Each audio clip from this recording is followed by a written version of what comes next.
যেখানেই হাত দিই না কেন ওখানেই আওয়ামী লীগের লোক পাওয়া যায়, যেখানেই হাত দিই না কেন ওখানেই আদর্শিক গুন্ডাদেরকে পাওয়া যায়।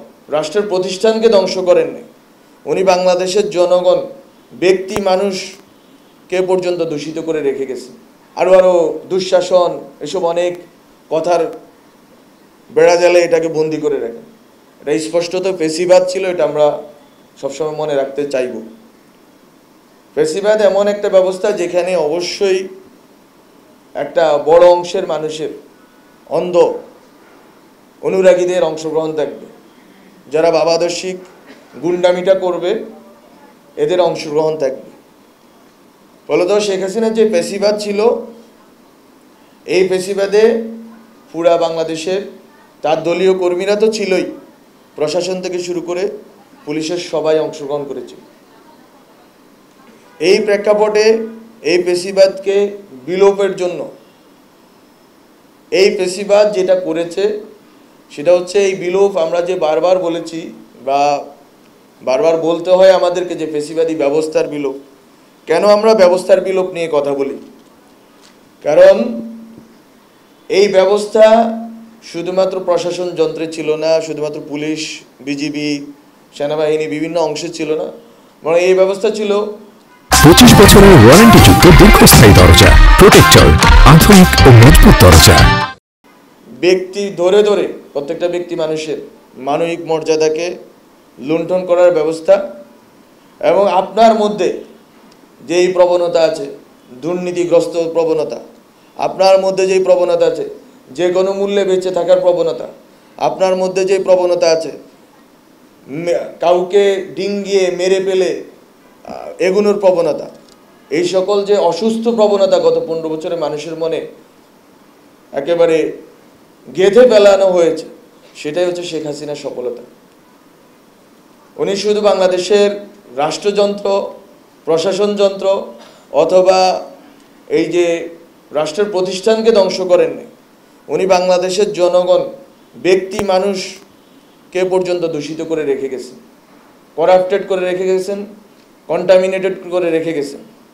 ফলত এই জাতিকে উদ্ধারের প্রকল্প একটা বড় সড়ো প্রকল্প, এটা শুধু নির্বাচন সংস্কার বা কয়েকটা প্রতিষ্ঠানের সংস্কার দিয়ে হবে না, বরং এই জাতিকে যদি আবার জেগে উঠতে হয়, তরুণরা যেভাবে জেগে উঠেছে, এই তরুণদেরকেই তো শেখ হাসিনা তার আদর্শিক যেই পাঠশালায় ভর্তি করতে চেয়েছিল, পাঠশালায় ভর্তি করে তাদের মাথা ব্রেইন ওয়াশ করে শেখ মুজিবের বন্দনা, শেখ হাসিনার বন্দনা, এসবের মধ্যে দিয়ে একটা প্রজন্ম, কয়েকটা প্রজন্মকে তৈরি করে 2041 সাল পর্যন্ত ক্ষমতা স্থায়ী করা তাদের পরিকল্পনা ছিল। কিন্তু যাদেরকেই তারা এই প্রশিক্ষণ দিচ্ছিল, এই প্রজন্মই তাদের এই আয়নাঘর ভেঙে দিয়েছে। এই প্রজন্ম তাদের সেই দম্ভ, সেই এক পরিবার এক দল কেন্দ্রিক যে বাংলাদেশ, সেই প্রকল্প ভেঙে দিয়েছে। ফলে আজকে যেই ঘটনাটা ঘটলো, আমাদের শহীদের মা এখানে মূর্ছা খেয়ে পড়ে গেলেন, বাংলাদেশের জনগণ একইভাবে কাতরাচ্ছে, একইভাবে মূর্ছা খাচ্ছে, একইভাবে কষ্ট পাচ্ছে।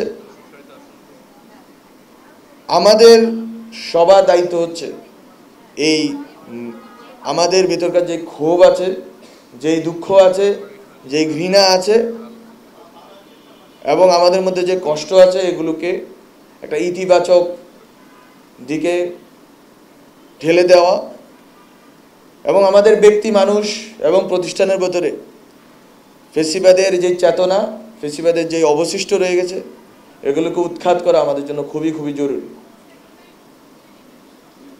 আমরা একটা অভ্যুত্থান পর্ব পার করে এসেছি। অভ্যুত্থান হয়তো বিপ্লবে রূপান্তরিত হয় নাই, সামগ্রিক সামষ্টিক রূপান্তর ঘটে নাই, কিন্তু আমরা সে অভ্যুত্থান পর্বের ভিতরেই আছি। অভ্যুত্থান পর্বে আমাদের ব্যক্তি মানুষকে পার্গেটরির ভিতর দিয়ে যেতে হবে।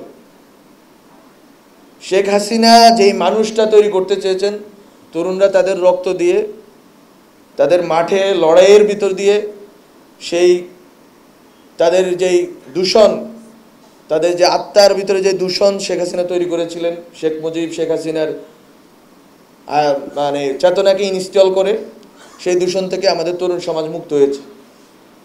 এই দূষণ থেকে বাংলাদেশের 18 কোটি জনগোষ্ঠীকেই এই দূষণ থেকে মুক্ত হতে হবে। যেখানে শেখ মুজিবের ভুল থেকে শিক্ষা গ্রহণ করে শেখ হাসিনা একটা গোছানো উপরে যেই ফিটপাট ভিতরে সদরঘাট বলে একটা কথা আছে, এই পুরা সিস্টেমটা উনি এমনভাবে বানিয়েছেন যে এই সিস্টেমে এখন আমরা যেখানেই হাত দিই না কেন ওখানেই আওয়ামী লীগের লোক পাওয়া যায়, যেখানেই হাত দিই না কেন ওখানেই আদর্শিক গুন্ডাদেরকে পাওয়া যায়, যেখানেই হাত দিই না কেন আমরা ওখানে নিপীড়ক সত্তাকে পাই। আমরা অনেকেই ভুল করি যে শেখ হাসিনার আমলকে আমরা বলি অনেক